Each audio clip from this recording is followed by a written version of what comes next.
ये कथा श्रवण भी तुम्हारे लिए इसलिए है कि इस कथा को सुनने के बाद जीवन में तुमसे जो जो भूलें हो रही हो भूल छोड़ दो और मुस्कुराता हुआ जीवन जियो। नहीं तो 40, 50, 60, 70 साल के हो गए हो, कुछ वर्षों की और जीवन लीला बची है, उसके बाद अपने दादा और परदादा की तरफ फोटो में लटक जाओगे और वो भी सिर्फ तीसरे दादा तक ही तुम्हारी पूछ रहेगी। तुम्हारे परदादा के दादा का ना तुम्हारे पास फोटो होगा ना नाम जानते होगे, पर वो भी जब होंगे इस दुनिया में छाती फुला के जमीन के मालिक बनके, मकान के मालिक बनके, दुकान के मालिक बनके, तो उन्होंने सोचा होगा मैं अमर हो जाऊंगा। अपने खानदान वाले भुलवा दिए। विवेकानंद के समय के एक करोड़पति अरबपति का नाम बताओ, बोलो। लड्डू मार का कोई करोड़पति, सेठ पुंगीलाल, याद है नाम ना? जरूरत नहीं किसी को। पर विवेकानंद इज स्टिल अलाइव। धन के बल पर नहीं, प्रज्ञा के बल पर, ज्ञान के बल पर, समझ के बल पर।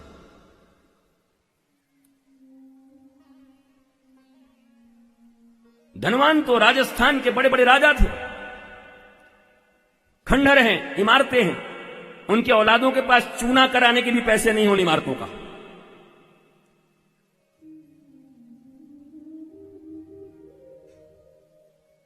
तो हमारी तुम्हारी जिंदगी भी जो 70 साल की जिंदगी मिली है, भगवान राम और कृष्ण के ज्ञान से, उनकी कृपा से,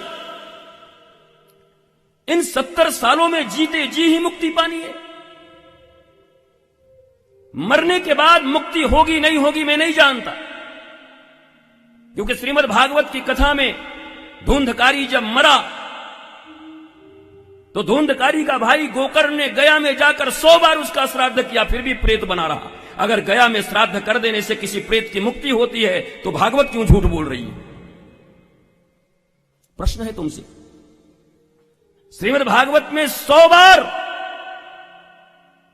अपने भाई के मुक्ति के लिए गोकर्ण ने प्रयत्न किया, लेकिन उसके बाद भी भाई प्रेत बना रहा। वाई? इसलिए हो जाना चाहिए था, नहीं हुआ, क्योंकि वह जीते जी ही प्रेत था। वासनाओं में डूबा हुआ, कामनाओं में डूबा हुआ, बाप को लात मारने वाला, मां को आत्महत्या पे मजबूर कर देने वाला, पंच तन्मात्राएं शब्द स्पर्श रूप रस गंध इत्यादि में वेश्याओं की भांति पड़े रहने वाला। इसलिए कोई अनुष्ठान और कर्म कांड उसको मुक्ति न दिला सका। मौत भी बड़ी खतरनाक हुई और जिंदा भी बड़ा खतरनाक था, और मरने के बाद प्रेत भी खतरनाक ही था वो। मेरे प्रिय भारतवासियों, मेरी माताओं, मरने के बाद क्या होगा कुछ पता नहीं, जीते जी तुम्हें मुस्कुराना है। जीते जी अपने घर परिवार में रहते हुए नृत्य करना है, आनंद करना है। जीते जी रो रहे हैं अपमान में, धन के अभाव में, बच्चों के एडमिशन के लिए, फ्यूचर के लिए, शरीर के रोग से दुखी, पड़ोसी का मकान हमसे बड़ा है हमारे पास नहीं, हम रो रहे हैं। और तुलसी में रोज जल डाले जा रहे हैं, शिव जी के खोपड़ी के ऊपर गंगा जल डाले जा रहे हैं। अरे गंगा जल उन्हीं के जटा से निकली, उनकी खोपड़ी पे क्या वो डाल रहे हो? कुछ अपना डालो, कुछ अपना दो। उन्हीं के जटा से गंगा जल निकली, उसी से निकाल के एक लोटा हर हर बम बम बम बम बम बम बम बम।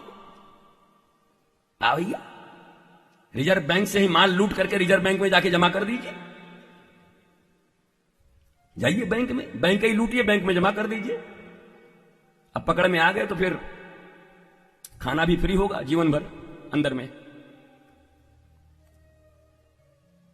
इसलिए ये कौन सी प्रज्ञा, ये कौन सा बुद्धिमानी है?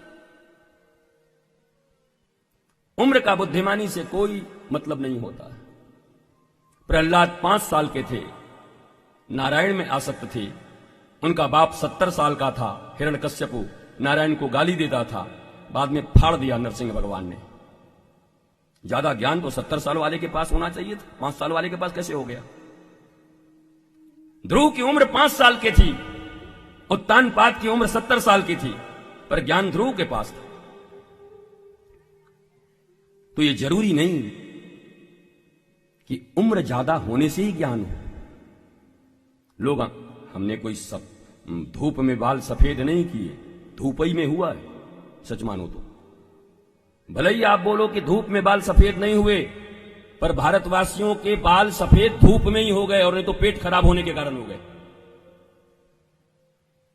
अनुभव से बाल सफेद हुआ है, बार आपका अनुभव।